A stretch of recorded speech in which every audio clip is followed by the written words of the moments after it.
ڈرتے ڈرتے پردہ سرکایا اور میرا دل تو خوف سے پھٹنے والا ہو گیا۔ سامنے اجاڑ بیابان لان میں اس آدھی رات کو مکمل اندھیرے میں ڈوبا اس پراسرار گھر میں چاند کی مدھم روشنی میں وہ جھولے پر بیٹھی ہوئی تھی، لمبے سفید لباس پہنے اور سارے لمبے بال آگے اپنے چہرے پر ڈالے، سر جھکائے وہ لمبے لمبے جھولے لے رہی تھی۔ میں تھر تھر کانپ رہا تھا، مجھ میں اتنی ہمت بھی نہیں تھی کہ پردہ واپس آگے کر دوں۔ اچانک جھولا رک گیا، مگر تیز چڑچڑاہٹ کی آواز ابھی بھی آ رہی تھی۔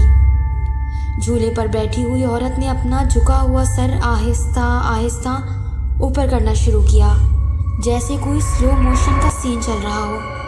پھر اس کے بالوں کی اوٹ میں سے اس کی آنکھیں، سرخ خوفناک آنکھیں مجھ پر جم گئیں۔ اس کے سیاہ چہرے پر مسکراہٹ نمودار ہو گئی، لرز دیتی ہوئی مسکراہٹ۔ شاید میں بے ہوش ہو گیا تھا۔ صبح اٹھتے ہی میں نے اپنا سامان الٹا سیدھا پیک کر لیا۔ شفیق میرے اس اچانک فیصلے پر حیران رہ گیا۔ آپ کو ضرور کوئی غلط فہمی ہوئی ہوگی صاحب، کوئی آصف واسف نہیں ہے، میں نے تو کبھی ایسی کوئی چیز نہیں دیکھی۔ وہ اس لیے کہ بھوت اور چڑیلیں رات کے ہم سفر ہوتی ہیں اور تم رات کو گدھے اور گھوڑے بیچ کر سو رہے ہوتے ہو، میں نے تلخی سے کہا۔ پوری رات ایک چڑیل لونے پکنک مناتی رہی، جھولے جھولتی رہی، تمہیں پتہ تک نہیں چلا؟ چڑیل؟ جھولا؟ کون سا جھولا صاحب؟ باہر تو کہیں کوئی جھولا نہیں ہے۔ شفیق حیران رہ گیا۔ اچھا، کوئی جھولا نہیں ہے تو یہ کیا ہے؟ میں اس کو بازو سے گھسیٹ کر کھڑکی کے پاس لے آیا اور پردہ سرکا دیا، اور مجھ کو اپنی آنکھوں پر یقین نہیں آیا۔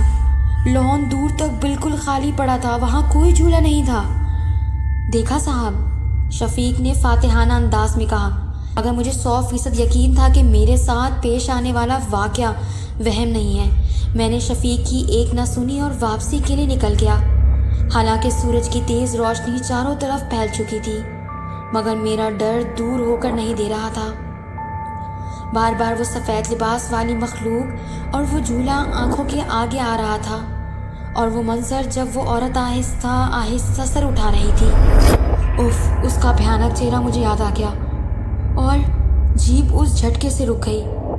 صبح میں جلدی میں ریڈیٹر سے پانی ڈالنا بھول گیا۔ مجھے خیال آیا، میں نے تو صبح جلدی کی وجہ سے ایک کپ چائے بھی نہیں پی تھی۔ میں جیپ سے باہر نکل آیا، شاید کوئی مدد مل جائے۔ ارے یہ تو وہی جگہ ہے۔ تھوڑی دور چل کر مجھے یاد آ گیا جہاں میں کل بھٹک گیا تھا۔ مجھے ایک دم ڈر لگنے لگا۔ میں جلدی سے بھاگ کر جیپ میں آ کر بیٹھ گیا، پھر سے اسے سٹارٹ کرنے کی کوشش کی اور وہ سٹارٹ ہو گئی، مگر اچانک گاڑی میں ایک تیز بو پھیل گئی۔ اس بو کو اب میں پہچاننے لگا تھا۔ میرے دل کی دھڑکن بری طرح تیز ہو گئی۔ وہ میرے برابر بیٹھی ہوئی تھی، اس طرح لمبے سفید لبادے میں بال آگے چہرے پر ڈالے۔ میں زندگی میں پہلی مرتبہ زور زور سے چیخنے لگا، ڈرو نہیں، میں تم کو کچھ نہیں کہوں گی۔ اس کی منمناتی ہوئی آواز سنائی دی، میں تم پہ عاشق ہو گئی ہوں جب سے تم کو دیکھا ہے۔ مگر میں کیسے نہ ڈرتا، اس کی آواز بھی اس کی صورت کی طرح بہت ڈراؤنی تھی۔ دیکھو، تم میرا پیچھا چھوڑ دو، میں تم سے ڈر کر ہی واپس جا رہا ہوں، خدا کے لیے یہاں سے چلی جاؤ۔ میں رونے والا ہو گیا۔ پیچھا تو اب میں کبھی نہیں چھوڑوں گی۔ اس کی خوفناک مسکراہٹ غائب ہو گئی، اس کی آنکھیں غصے میں بھر گئیں۔ میں تم کو چھوڑ کر کبھی نہیں جاؤں گی، کہیں نہیں جاؤں گی۔ نہ جانے کیسے میں نے گھر تک کا سفر طے کیا۔ وہ اسی طرح میرے برابر بیٹھی رہی۔ گھر پہنچ کر وہ ایک دم غائب ہو گئی۔ میں نے کچھ سکون محسوس کیا، مگر وہ تو وہیں تھی میرے ساتھ، صرف وہ کسی کو نظر نہیں آ رہی تھی۔ مگر جیسے ہی میں اکیلا ہوتا وہ آ جاتی، مسکراتے ہوئے، بلا وجہ کہہ لگاتی۔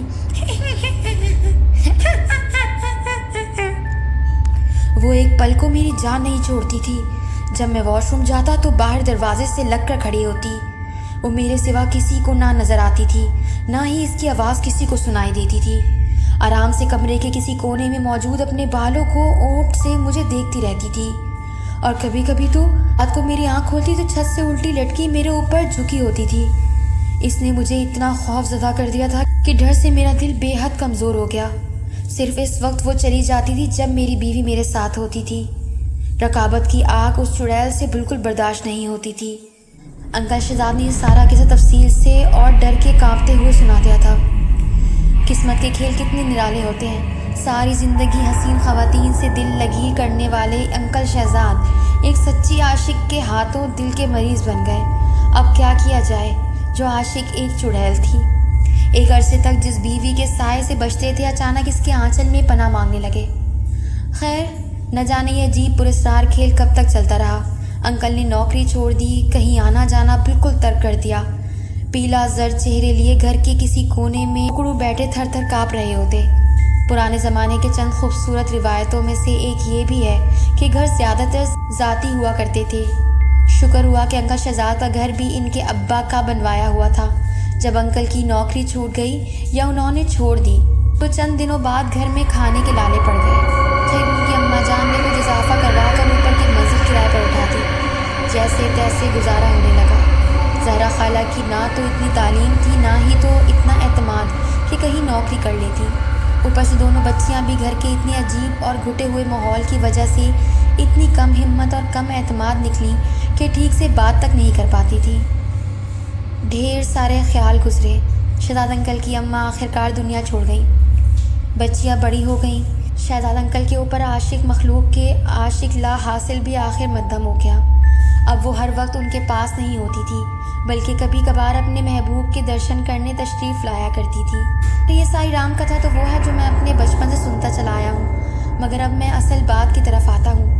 نہ تو مجھے کسی چڑیل پر یقین تھا، نہ انکل شہزاد کے اس پروپیگنڈے پر کہ وہ اس قدر لاچار اور کمزور ہو چکے ہیں کہ کوئی کام ہی نہیں کر سکتے، نہ تو نوکری، نہ کوئی گھر کے کام۔ میں نے سالوں سے ان کو گھر میں موجود اخبار اور کتابوں کا مطالعہ ہی فرماتے دیکھا تھا۔ رات کو ٹی وی کے آگے ڈیرا جمائے بیٹھے۔ لوگ کہتے ہیں کہ ان کی حالت برسوں بہت بری رہی ہے، مگر اب تو وہ انکل صحت مند لگتے ہر اعتبار سے۔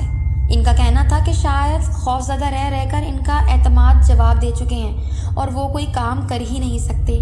میں برسوں سے ان کے گھر کے ہر ڈیوٹی دیتا آ رہا ہوں۔ ان کے گھر کا ہر چھوٹا بڑا کام میری ذمہ داری بنا دیا گیا ہے۔ خیر، مجھے کوئی اعتراض نہیں ہے، میں ان کے بیٹے جیسا ہی ہوں، مگر انکل شہزاد ان کا کبھی کوئی کام نہ کرنا محض ایک ڈھکوسلا ہے۔ وہ اپنی اس حیدرامی کو ڈرامے میں چھپاتے آئے ہیں، مجھے پکا یقین ہے۔ ہو سکتا ہے برسوں پہلے کوئی ہلکا پھلکا واقعہ پیش آ گیا ہو، اسی کے اکثر لوگوں کے ساتھ پیش آ جاتا ہے، مگر اتنے سالوں تک مسلسل اس کیفیت میں رہنا ناممکن۔ ہیلو کاشف بھائی، سمن کی سخت گھبرائی ہوئی آواز میں بھی گھبرا گیا۔ ہاں سمن، کیا ہوا ہے؟ خیر تو ہے نا؟ وہ کاشف بھائی، امی کی طبیعت بہت خراب ہے، بے ہوش ہو گئی ہیں۔ ابو نے کہا ہے کہ آپ کو کہوں ڈاکٹر کو لے آئیں۔ میں زہرا خالہ کی طبیعت کا سن کر خود بھی پریشان ہو گیا تھا، مگر ابو کا نام سن کر بری طرح تب گیا۔ تو موصوف ڈاکٹر کو بلانے کی زحمت بھی نہیں کریں گے، ہو نہ ہو مفت کا نوکر جو ملا ہوا ہے۔ خیر، یہ ساری رام کتھا تو وہ جو میں اپنے بچپن سے سنتا چلا آیا ہوں، مگر اب میں اصل بات کی طرف آتا ہوں۔ کاشف بھائی، آپ آج یہیں رک جائیں پلیز، امی کی طبیعت ٹھیک نہیں، ڈر لگ رہا ہے۔ سمن نے التجا کی۔ میں ویسے تو اکثر یہاں آتا جاتا رہتا تھا، مگر رات کو رکنا مناسب نہیں لگ رہا تھا، مگر سمن کے پیلے پڑے چہرے کو دیکھ کر مجھے ترس آ گیا۔ چلو ٹھیک ہے، میں امی کو فون کر کے بتا دیتا ہوں۔ سمن مطمئن ہو گئی۔ میرا بستر انکل شہزاد کے کمرے میں لگا دیا گیا۔ میں نے خوف محسوس تو کی، مگر سارے دن کا تھکا ہوا تھا اور اس وقت رات کے 3 بج رہے تھے۔ میں لیٹتے ہی سو گیا، مگر رات کو اچانک میری آنکھ کھل گئی، جیسے ہوا کا تیز جھونکا میرے چہرے سے ٹکرا گیا ہو۔ ایک عجیب بو محسوس ہو رہی تھی، جیسے کچھ جل رہا ہو۔ پھر ایک آواز کمرے میں گونجنے لگی، جیسے کوئی جھولا جھول رہا ہو، رنگ کا آلود جھولا۔ میں نے اٹھنے کی کوشش کی، مگر میرا جسم جیسے پتھر کا بن گیا تھا۔ میں نے آنکھیں پوری کھول دی۔ کمرے میں مدھم روشنی پھیلی ہوئی تھی۔ اس ملکجی روشنی میں کوئی اندر داخل ہو گیا، سفید لباس میں، بال آگے ڈالے۔ وہ آہستہ آہستہ انکل شہزاد کی طرف بڑھ رہی تھی۔ میرا دل خوف سے پھٹنے لگا۔ وہ انکل کے قدموں میں بیٹھ گئی، ان کے پیر سہلانے لگی۔ انکل نیند میں کسمسائے۔ اس نے آہستہ سے اپنے منہ سے بال ہٹا دیے۔ انکل شہزاد نے ساری زندگی اس کی بھیانک چہرے کا جو نقشہ کھینچا تھا، وہ تو کچھ بھی نہیں تھا، وہ کہیں زیادہ مکروہ تھی۔ اچانک اس کی سرخ آنکھیں مجھ سے ٹکرائیں۔ میں ڈر سے کانپ رہا تھا۔ وہ مسکرانے لگی۔ مجھ پہ نظر جمائے نکالی اور انکل